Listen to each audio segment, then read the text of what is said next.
Professor, o tema da nossa conversa, o título é Maduro é ditador ou democrata? Como o senhor responderia a esta pergunta? O problema, voltamos ao tema, qual é o regime político? O regime político é um regime democrático ou é um regime ditatorial? Essa oposição, Haroldo, eu digo que ela é demasiado simplificadora da realidade. Por Uhum, quê? Porque, a despeito das características pessoais, vamos dizer, aqui no Brasil a gente tem um Lulinha paz e amor, que a classe dominante adora, mas as cadeias estão repletas de trabalhadores que sequer têm um processo.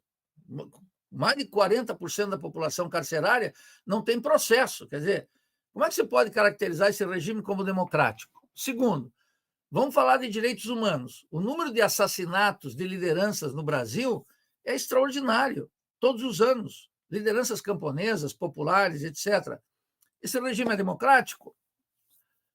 É claro que, se você me perguntar, Nildo, tem algum regime democrático na América Latina? Eu diria não. A democracia, nem na América Latina, nem nos Estados Unidos, nem na Europa, a democracia é uma realidade histórica que só os trabalhadores podem conquistar. E isso implica nenhum regime político. Qual é o regime político que nós queremos?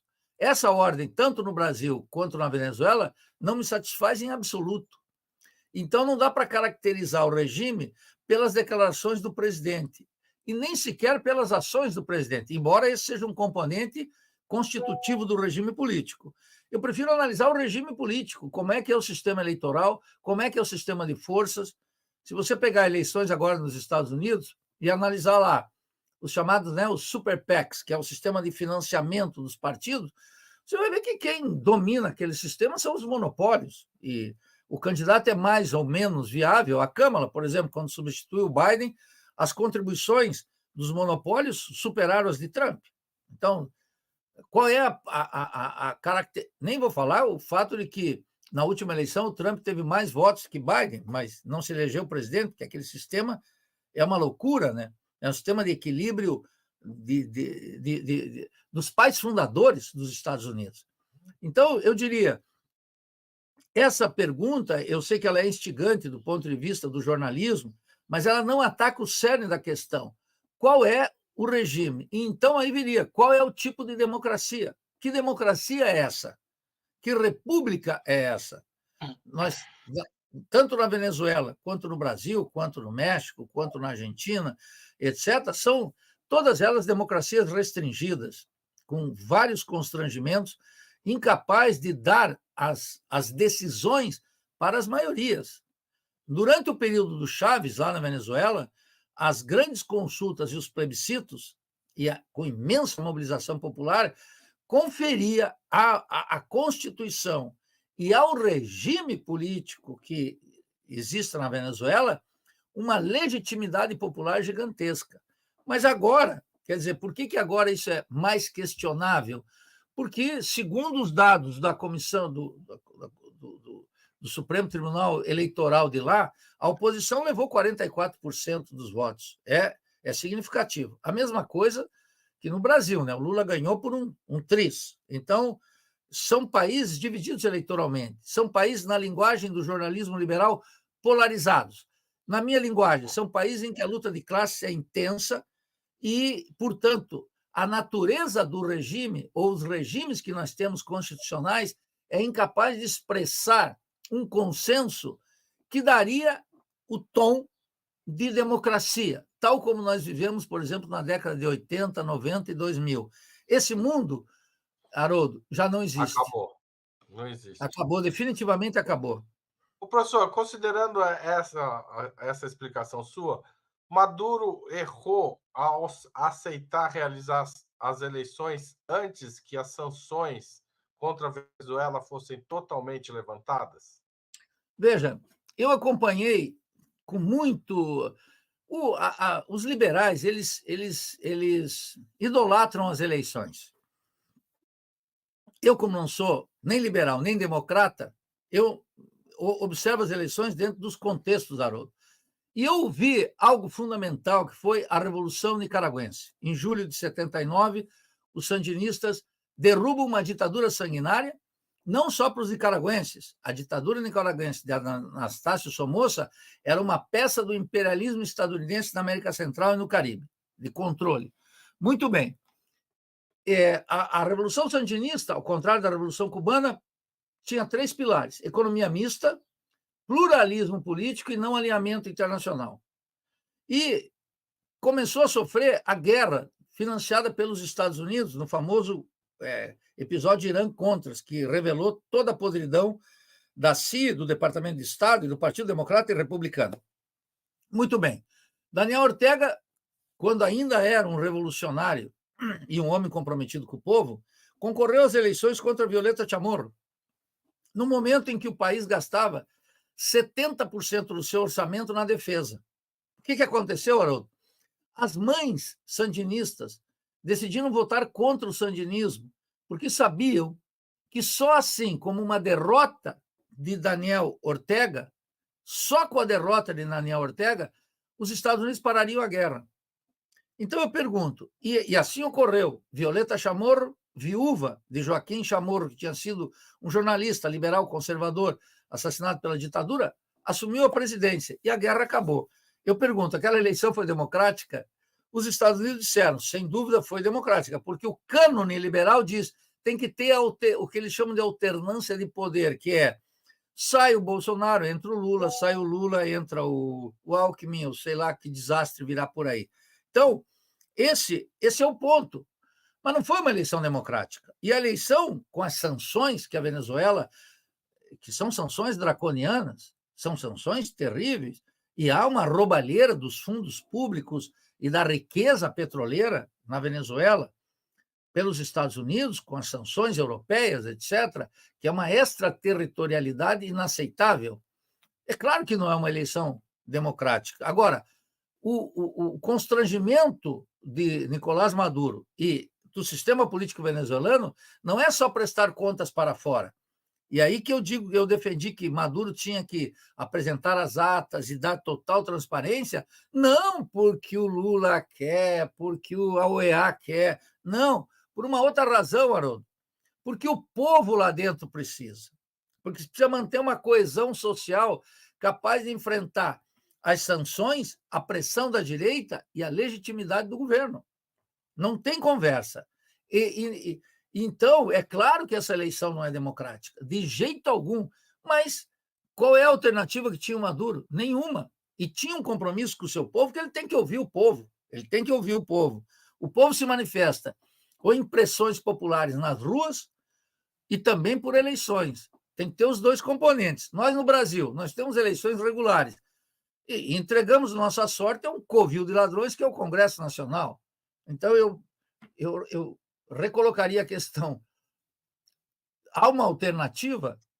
Maduro não tem uma alternativa. Ele está preso a um conceito de revolução democrática bolivariana em que as massas têm que se manifestar, não só através de eleições, mas, sobretudo, de uma participação protagônica, como os venezuelanos gostam de dizer, que é a essência da revolução democrática bolivariana. Ou ele faz isso, ou ele trai aqueles compromissos de origem. Pera lá. Tá com o microfone aberto, desculpa. Nildo, vamos falar um pouco dessas atas. Até agora, elas não se tornaram públicas, as atas do Conselho Nacional Eleitoral, porque o Maduro decidiu judicializar a questão, levar ela para o Tribunal Superior de Justiça. Isso, os governos de Brasil, México e Colômbia pediram que não fosse assim, que fosse pelo Conselho Nacional Eleitoral, mas o México, por exemplo, já aceitou que não vai se pronunciar até a decisão do tribunal. Como o Maduro não colaborou para essa, digamos, instabilidade pós-eleitoral, entendo que a estabilidade de longo prazo não ia ser resolvida, mas essa estabilidade pós-eleitoral, não houve um manejo muito ruim dessa situação pelo órgão eleitoral e pelo governo venezuelano? O governo Maduro age sob circunstâncias concretas e eles sabem. Eu acho que aqui tem uma certa ilusão, sobretudo no Brasil, em outros países da América Latina, não. A ideia segundo a qual o uso da diplomacia pode arrefecer as contradições internas. Ora, e na base, há algo conceitual terrível. A ideia de que nós podemos ter uma política externa progressista e uma política econômica conservadora. Qual é a base de uma política externa progressista? Ora, tem que ser uma política econômica e igualmente progressista. Com essa contradição, não existe nenhuma possibilidade de as situações avançarem. E Maduro sabe disso. Ele, lá dentro, ele tem uma aliança com os trabalhadores e a burguesia. O regime político e o governo bolivariano, ele tem uma distância daquilo que eu chamo a Revolução Democrática Bolivariana. A Revolução Democrática Bolivariana é uma experiência que o povo guarda na sua cabeça, no seu coração e nas suas formas de mobilização, consciência e organização. O governo bolivariano é outra coisa. E eu posso afirmar categoricamente que o governo bolivariano se afasta cada vez mais das origens absolutamente revolucionárias e populares da Revolução Democrática Bolivariana.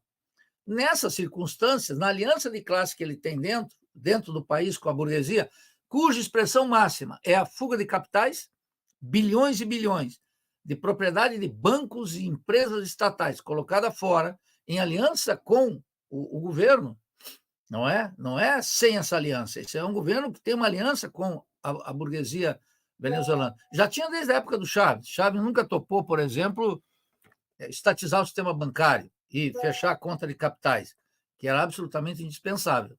Então, ele não tinha outra alternativa. Jogar para as instituições da República Bolivariana da Venezuela. E uma delas é o CNE. Ele tem que ir lá. Ele tinha que ir lá, sobretudo para colocar um constrangimento concreto para a oposição de direita, porque a oposição de direita rejeita as instituições republicanas. E como o presidente Maduro tem, em larga medida, entre aspas, o controle dessas instituições, percebe? Ele tem que jogar dentro da institucionalidade, porque todo o esforço da direita é precisamente corromper essa institucionalidade, é precisamente negar essa institucionalidade, e é fazer aquilo que tentaram lá na última eleição do Maduro, em buscar o que eles chamam uma salida, la salida. La salida é o quê? A derrubada do regime. Eles tentaram agora. Só que as condições econômicas, políticas da situação venezuelana impediu uma ofensiva da direita. E a direita agora, Maria Corina colocou agora 4 pontos para discutir com o governo. Ela aceitou discutir com o governo. E isso vai se arrastar durante um tempo. Isso não é, nem de longe, também uma novidade venezuelana. Isso também acontecia no México durante o governo do Partido Revolucionário Institucional, o PRI. O PRI fraudava as eleições e depois tinha um longo debate entre os quais o Andrés Manuel López Obrador foi vítima e fazia uma negociação que envolvia Congresso, Corte Suprema, postos na diplomacia, etc. E é isso que a oposição venezuelana está fazendo. Então, Maduro não tinha alternativa e a oposição venezuelana, ela não tem uma unidade ideológica, ela foi eleitoralmente coesa, mas agora é cada um por si, e para aqueles que acreditam, Deus por todos.